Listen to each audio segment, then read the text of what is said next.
Hey everybody, welcome back to the Dungeon Dive. Daniel here, and welcome back to the Ranking of Kings series. And today, of course, we are taking a look at Pet Sematary. And this is the version that I read, this old Signet copy. I wish I could find a cover without the major motion picture stamp. God, I hate it when publishers do that. I don't know anybody who likes it. It takes so much away from the artistry of the book, and I think this has one of King's most iconic covers. This was one of the earliest books I read from King. There are a few that I remember reading when I was, I believe, around 7th grade. That's when I started checking these out from the school library. One of the ones was Cujo, and then Eyes of the Dragon, and Pet Sematary. Those three I have the earliest memories of reading. And there were moments of this book that have never left my mind in, oh my God, what is that, like 30 years almost, I think, since reading that. So this book is really about death. And death is this force, that binds all living things. It's the single one thing that all living things have in common is that we are going to die. And Pet Sematary is, if anything, it's a meditation on the concept of death. From the very first page of text, this specter of death looms large over this book. It reads, Lewis Creed, who had lost his father at 3 and who had never known a grandfather, never expected to find a father as he entered his middle age. But that was exactly what happened. So right off the bat, we are presented with the character Lewis, who through death has at an early age lost his father. And death is everywhere in this book. And because of that, it's really, really dark. Stephen King considers this to be probably his darkest novel.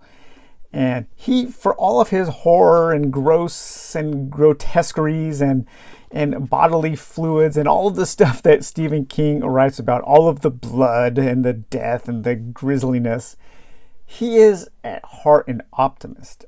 And most of the time in his books, his books are very much about good versus evil, and good almost always prevails. But that's really not the case of Pet Sematary. And Stephen King actually had this to say. He said, I am proud of that because I followed it all the way through. But it was so gruesome by the end of it and so awful. I mean, there's no hope for anybody at the end of that book. He's talking about Pet Sematary. Usually I give my drafts to my wife, Tabby, to read, but I didn't give it to her. When I finished, I put it in the desk and just left it there.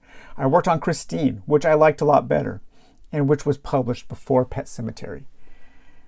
He had gone too far, he said. Put simply, I was horrified by what I had written and the conclusions I had drawn. And this really is Stephen King's, probably his bleakest book, maybe up to one of his latest Revival, which the end of Revival is awesome, and it's super bleak too. And in many ways, Revival and Pet Sematary, there's a lot of similarities, and I think I want to read Revival next, reread it, because reading it right after Pet Sematary, I think I'm going to get a lot more out of it, because they are both meditations on death. So at its core, we all know Pet Sematary, Lewis, a young married couple, they move out into kind of a rural area, and on their property is a pet cemetery. Behind the pet cemetery is an ancient kind of Native American cemetery, the Micmac tribe. And that cemetery has the power to bring things back from the dead, often with less of great results.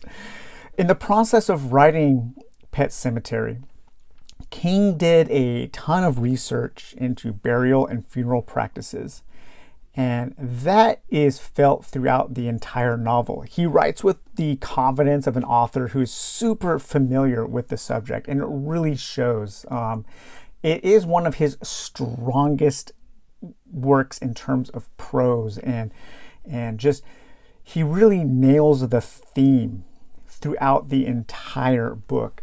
But in addition to the death, death at its own isn't necessarily harrowing. It's not horrific. It's a thing that happens. What makes death more impactful are the relationships that happen around death. We miss people who die in our lives. We miss pets. We miss things. It's those relationships that make death all the more sad. And at the core of this book, beyond the theme of death, is the theme of relationships and strong relationships. And there are two in this book that are two literary relationships for the ages, I believe. And the first is, of course, Lewis and Judd.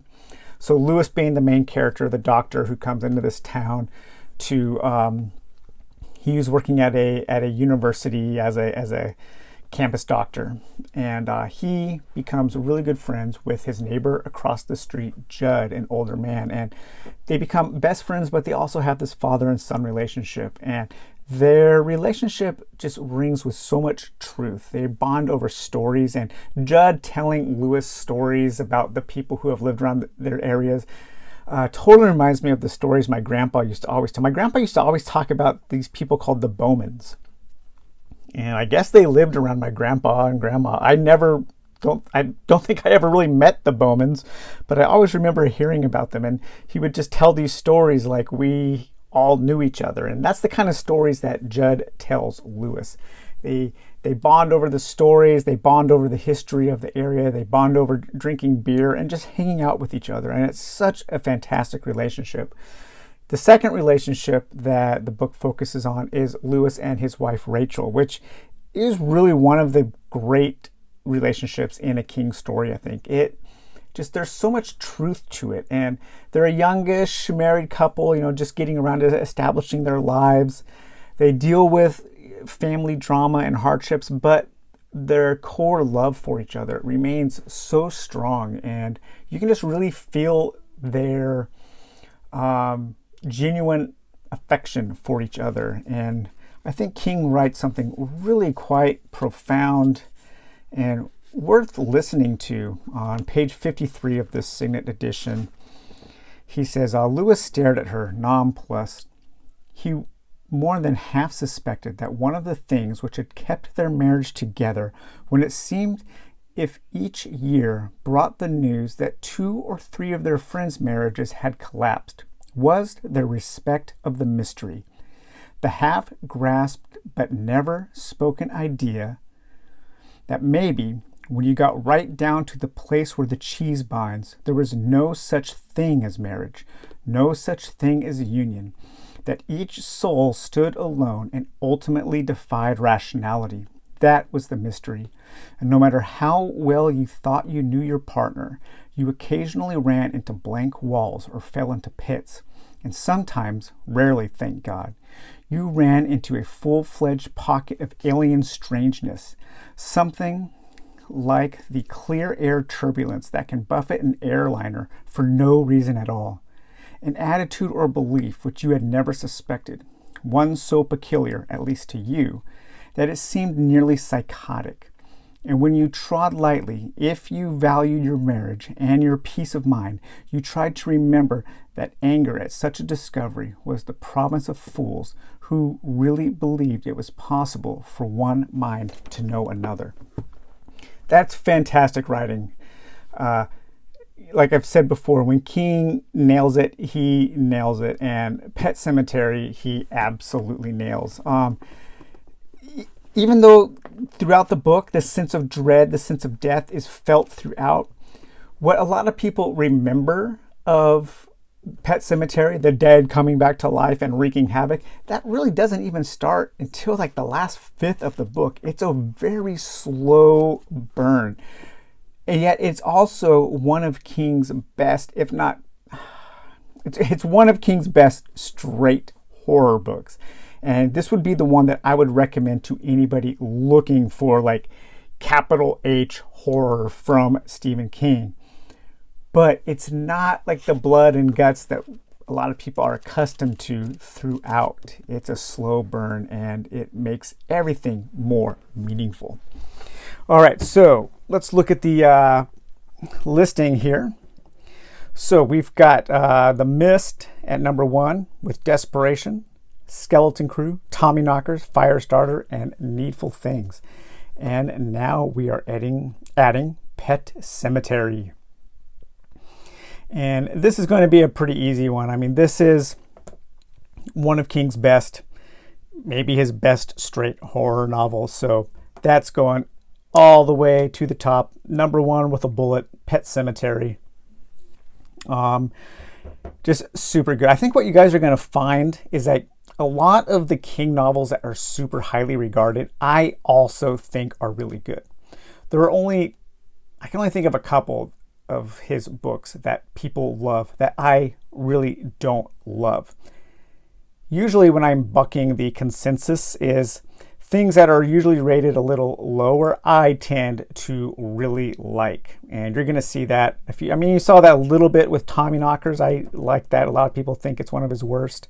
You're going to see that especially with one coming up sometime in the pretty near future, but Insomnia is another one that I really like that a lot of people do not. But all right, so there we have it. Pet Sematary is the new number 1, followed by The Mist, Desperation, Skeleton Crew, Tommyknockers, Firestarter, and Needful Things.